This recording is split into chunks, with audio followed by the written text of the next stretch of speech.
अस्सलाम वालेकुम व्यूअर्स, मैं हूं शाकिर सोलंकी। व्यूअर्स, हज फार्म में से ख़त्म नबूवत का हलफनामा निकालने का मामला आज कौमी असम्बली में आया था और कौमी असम्बली में नून लीग की जानिब से नून लीग के बरजीस ताहिर और दीगर जो मेंबरान हैं उन्होंने तवज्जो दिलाओ नोटिस जमा कराया था कौमी असम्बली में और वज़ीर मजहबी उमूर से जवाब तलबी की थी कि वज़ीर मजहबी उमूर बताएं कि हज फार्म में से ख़त्म नबूवत का हलफनामा किसने निकाला, कैसे निकाला गया था, कौन मुलविस हो सकते हैं इसमें, इस पर जवाब दिया जाए, ऐवान को बताया जाए। तो आज नूरुल हक कादरी जो वज़ीर मजहबी उमूर हैं उन्होंने बड़ी डिटेल में वजाहत की है और क्या कुछ उन्होंने कहा है। उन्होंने पहले कमेटी हुई थी कौमी असम्बली की कायमा कमेटी बराए मजहबी उमूर, उसमें भी इन्होंने मौक़िफ़ एक अपनाया था कि इनको ला इल्म रखा गया था। मजहबी अपना जो ख़त्म नबूवत का जो हलफनामा है वो हज फार्म में से निकालने के वक्त वजारत के हुकाम ने, अफसरान ने इनको ला इल्म रखा, इनसे मशवरा नहीं किया गया था। आज फिर उन्होंने डिटेल में जब वजाहत की है तो इस हवाले से बात करूंगा कि नून लीग ने मुतालबा किया है कि इसकी इंक्वायरी कराई जाए और जो जो लोग मुलविस हैं उनके खिलाफ क्या कार्रवाई की गई है अभी तक वो भी बताया जाए। बहुत सारे सवालात नून लीग ने उठाए थे और इस पर बरजीस ताहिर नून लीग के वो भी उन्होंने बात की है और खुरम दस्तगीर भी बोले हैं। उन्होंने भी बहुत इंपॉर्टेंट बातें की हैं। मौलाना अब्दुल अकबर चित्राली जो हैं उन्होंने भी बात की है। वज़ीर मजहबी उमूर फिर स्पीकर कौमी असम्बली असद कैसर ने भी इस पर बात की और एक कमेटी तश्कील देने पर नून लीग ने मुतालबा किया और स्पीकर ने एग्री किया है कि एक तहकीकाती कमेटी कायम की जाएगी। इस हवाले से आज आपको डिटेल शेयर करता हूं, लेकिन डिटेल में जाने से पहले दोस्तों से गुजारिश होगी कि जिन दोस्तों ने मेरा चैनल अभी तक सब्सक्राइब नहीं किया वो चैनल को सब्सक्राइब करें और अगर प्रोग्राम अच्छा लगे तो इसको लाइक भी करें, शेयर भी करें और कमेंट्स भी करें। तो व्यूअर्स, मैं पहले एक प्रोग्राम इस पर दे चुका हूं जिसमें मैंने बताया था कि कौमी असम्बली की कायमा कमेटी बराए मजहबी उमूर का इजलास हुआ था। मौलाना फजल रहमान के फर्जंद हैं मौलाना असद महमूद और उन्होंने ये मामला उठाया था। वज़ीर मजहबी उमूर नूरुल हक कादरी मौजूद थे उस वक़्त कौमी असम्बली के कायमा कमेटी के इजलास में। जब उन्होंने मामला उठाया, अपनी तशवीश और एहतजाज अपना नोट कराया, तो उसके बाद वज़ीर मजहबी उमूर नूरुल हक कादरी ने वजाहत यह की थी कौमी असम्बली में कि इनको नहीं पता था कि हज फार्म में से कोई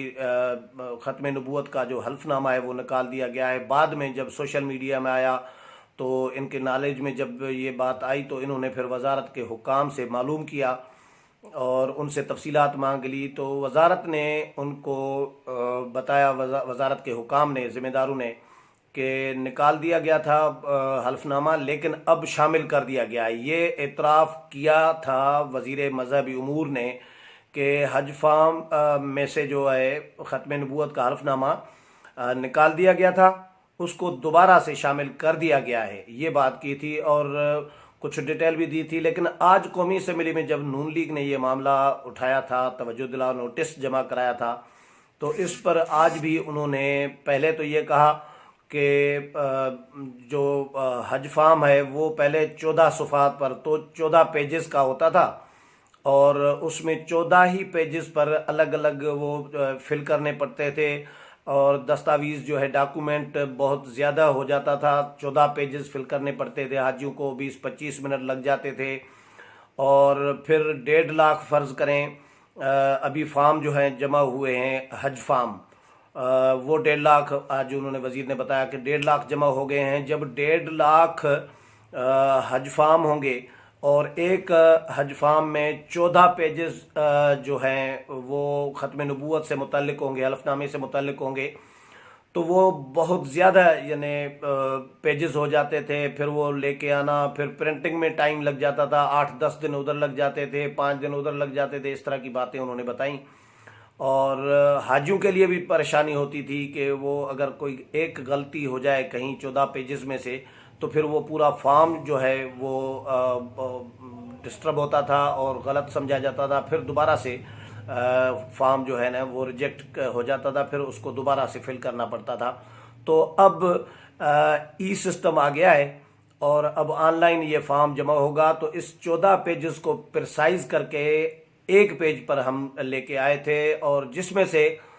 یعنی وزارت کے حکام اور جو بینکیں ہیں پاکستان کی ان بینکوں اور وزارت کے حکام نے مل کر یہ کام کیا تھا۔ مجھے نوٹس میں نہیں دیا گیا تھا، لیکن میں نے جب نوٹس میں آیا تو میں نے دوبارہ شامل کرا دیا گیا ہے۔ اب 1.5 لاکھ جو فارم ہیں ان تمام کے تمام فارمز پر ختم نبوت کا حلف نامہ موجود ہے۔ یہ وزیر نے یہ آج ایوان کو یقین دلایا ہے، اور یہ بھی کہا ہے کہ پہلے نکال دیا گیا تھا۔ یعنی ایک ڈیٹا فارم ہے، ایک حج فارم کا جو اوریجنل فارم ہے حج کا، وہ دونوں پہ، تو ان کا یہ کہنا تھا کہ پہلے ایک پہ کر دیا گیا تھا، اب دونوں پہ کر دیا گیا ہے۔ ڈیٹا فارم میں بھی ہوگا یہ حلف نامہ، اور حج کا جو اوریجنل جو فارم ہے اس پر بھی ہوگا۔ تو یہ اعتراف کیا ہے، تو اس پر انہوں نے کہا کہ مجھے سب سے پہلے وزیر اعظم عمران خان نے ٹویٹ بھی کیا، اور مجھ سے بات بھی کی، مجھ سے ناراضگی کا اظہار کیا، اور یہ معلوم کیا، پوچھا کہ یہ کس نے یہ کام کیا ہے، یہ حج فارم میں سے ختم نبوت کا حلف نامہ کس نے نکالا ہے۔ یہ وزیر اعظم عمران خان نے مجھ سے پوچھا۔ یہ وزیر مذہبی امور نور اللہ قادری کا آج اسمبلی میں کہنا تھا۔ تو اس کے بعد میں نے پھر ڈیٹیل منگوائی، ساری ڈیٹیل منگوا کے، اور وزیر اعظم کو بھی میں نے بریف کیا، اور ان کو تسلی بھی دی، تشفی دی کہ ایسا کچھ نہیں ہوگا، اور ختم نبوت پر ختم نبوت کے بغیر ہمارا ایمان کامل نہیں ہے، اور بہت ساری باتیں انہوں نے ایوان کو بتائیں۔ لیکن جب یہ باتیں کی تو کارروائی کے حوالے سے برجیس طاہر نے ایک سوال اٹھایا۔ برجیس طاہر نے کہا کہ جب آپ خود اعتراف کر رہے ہیں کہ یہ جو حلف نامہ ہے وہ نکال دیا گیا تھا، تو آپ ایوان کو یہ بھی بتائیں۔ میرا سوال آپ سے یہ تھا کہ آپ نے کارروائی کیا کی ہے، کس کے خلاف کی ہے، کتنے افسران کے خلاف کارروائی کی ہے، وہ بتایا جائے ایوان کو، کہ اگر نکالا گیا تھا تو کیوں نکالا گیا تھا۔ بعد میں جو شامل تو تبھی کیا گیا کیونکہ سوشل میڈیا میں معاملہ آ گیا، احتجاج ہوا، تو نکالا کیوں گیا تھا، اور کون ذمہ دار ہے اس کا، ذمہ داروں کا تعین کیا جانا چاہیے، اور ان کے خلاف کارروائی ہونی چاہیے۔ آپ کارروائی سے متعلق بتائیں۔ تو وزیر مذہبی امور کا یہ کہنا تھا کہ کارروائی اس لیے میں کسی کے خلاف نہیں کر سکتا، کیونکہ جس طرح میرا ایمان ہے کہ ختم نبوت کا انکاری جو ہے وہ مسلمان نہیں ہو سکتا، اور اس کا ایمان مکمل نہیں ہو سکتا، اور وہ بھی مجرم ہوگا، یہ بھی جرم ہے ختم نبوت کا انکار کرنا۔ اسی طرح پھر بغیر کسی ثبوت پہ کسی کو منکر ختم نبوت قرار دینا یا شک کرنا اس کی نیت پر، ایمان پر، یہ بھی میرا خیال ہے یہ جرم ہوگا۔ یہ وزیر مذہبی امور کا آج ایوان میں کہنا تھا۔ تو اسی لیے میں کسی افسر کے خلاف کارروائی نہیں کر سکا، اور کیونکہ میں پہلے تو کارروائی تب کروں جب مجھے کوئی ثبوت ہو، ثبوت نہیں ہے تو میں کسی کی نیت پر، ایمان پر اگر شک کروں گا تو یہ بھی جرم ہوگا، یہ میں خدا کو کیا جواب دوں گا۔ باقی یہ تسلی کریں کہ ختم نبوت کے معاملے پر کسی قسم کی کوئی رعایت نہیں کی جائے گی، اور کسی قسم کا کوئی سمجھوتا نہیں ہو سکتا۔ ہم نے ختم نبوت کے لیے جدوجہد کی ہے، اور بہت ساری اور بھی باتیں انہوں نے ختم نبوت کے جدوجہد کے اپنے حوالے سے بھی بتائیں۔ مولانا عبدالاکبر چترالی نے بھی ان کی حمایت کی کہ ان کی نیت پہ تو شک ہمیں نہیں ہے، وزیر کی نیت پر، لیکن وزیر کو جب تک ذمہ داروں کا تعین نہیں کرتے وزیر، تب تک تشفی ہماری بھی نہیں ہوگی۔ یہ نون لیگ کے پھر برجیس طاہر کا زور تھا کہ کمیٹی قائم کی جائے، تحقیقات کرائی جائے، انکوائری کرائی جائے، ایسے معاملہ نہیں جانے دیا جانا چاہیے۔ خرم دستگیر نے ایک بہت امپارٹنٹ ایشو، نقطے اٹھائے مختلف۔ انہوں نے کہا کہ یہ وہی معاملہ ہے جو نون لیگ کے دور میں ہوا تھا 2017 میں، اور اس میں صرف ایک لفظ یعنی ایک لفظ کی جگہ پر دوسرا نعم البدل لفظ رکھا گیا تھا، تو اس پر ایک وزیر پر، ہمارے وزیر پر، نون لیگ کے وزیر پر گولیاں چلی تھی۔ یعنی حسن اقبال کے حوالے سے ان کا اشارہ تھا کہ حسن اقبال کو گولی لگی تھی ناروال میں جلسے کے دوران، اور ایک وزیر کو استعفیٰ دینا پڑے تھا، ان کا اشارہ زاہد حامد کی طرف تھا، تو مجھے بھی یاد ہے۔ اور انہوں نے کہا کہ پھر فیض آباد میں دھرنا ہوا تھا خادم رضوی کے حوالے سے، جو ہے رضوی صاحب کے حوالے سے، کہ انہوں نے دھرنا دیا تھا، پھر فیض آباد میں انسانی جانیں ضائع ہوئی تھیں،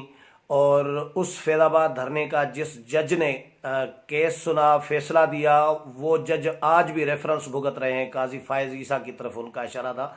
तो ये इतना सेंसिटिव मामला है, जो पहले इस तरह का टेलर हो चुका है हमारे दौर में 2017 में,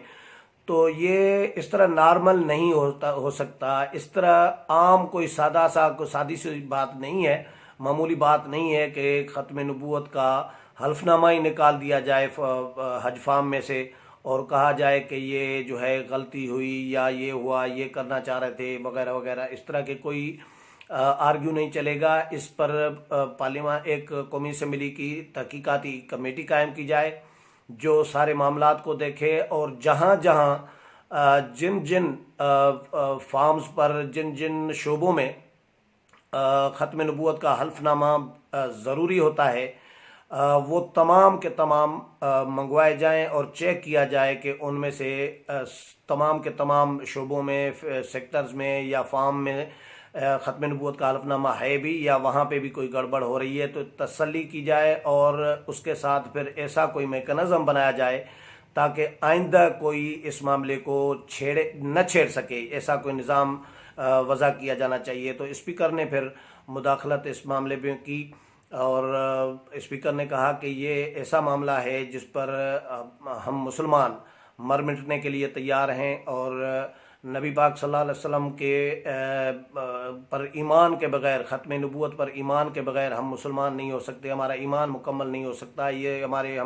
मैं स्पीकर बनाऊं, ये ओहदे, ये पार्लियामेंट, ये सब हम बड़े ओहदों पर अगर बैठे हैं तो ये हम रसूलुल्लाह सल्लल्लाहु अलैहि वसल्लम के तुफ़ैल हैं और उन पर ईमान के तुफ़ैल हैं, और इस पर कोई समझौता नहीं होगा। ये इस पर सियासत मेरा ख्याल है किसी भी को भी नहीं करनी चाहिए, और इस पर एक सीरियस, तमाम जमातों को सीरियस होना चाहिए, ताकि आगे मेकनिज़म भी बनाना चाहिए। और कोई कमेटी, उन्होंने कहा कि मैं कमेटी भी कायम करूँगा और जो इंक्वायरी करे, और ताकि पता चले। लेकिन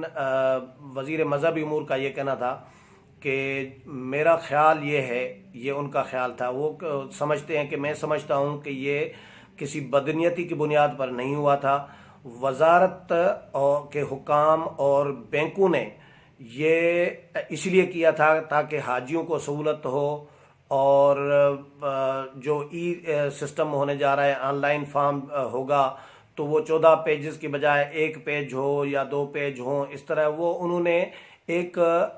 नेक नियति की बुनियाद पर एक अच्छा अमल करने के लिए ये किया था। तो इसमें कोई बदनीयती नहीं है किसी की भी। इसी वजह से मैं किसी के ख़िलाफ़ कोई न इल्ज़ाम लगा सकता हूँ, न किसी की नीयत पर या ईमान पर शक कर सकता हूँ, न किसी के ख़िलाफ़ मैंने कोई कार्रवाई इसलिए नहीं की। तो बहरहाल आज मामला ये नून लीग ने उठाया था, और भरपूर तरीके से इस पर उठाया गया था, भरपूर तरीके से जवाब भी मिला है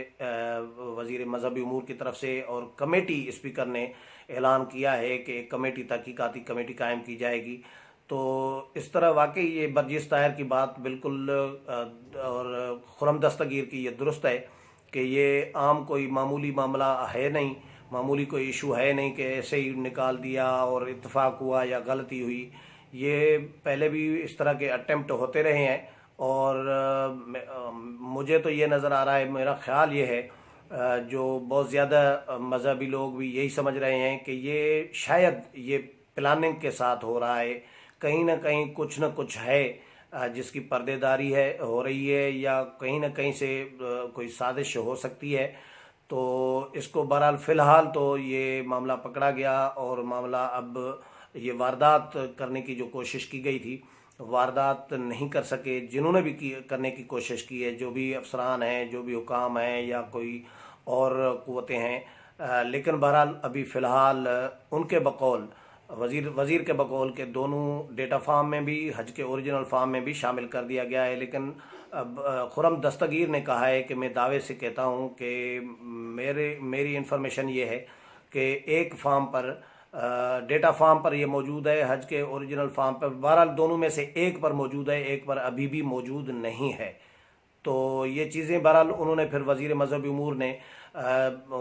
जो ओरिजिनल हज फार्म थे वो लेकर आए थे, उनकी कापियाँ कुछ लेकर आए थे, फ़ाइल लेकर आए थे, बैंकों के फाइल्स लेकर आए थे, और वो ऐवान में लहरा कर उठा कर दिखाए। स्पीकर ने भी कहा कि ये ऐवान को दिखाएं भी और पढ़ कर सुनाएं भी। उन्होंने पूरे ऐवान को दिखाया, हमने रिकॉर्ड भी किया, اور اس میں دستخط ہر چیز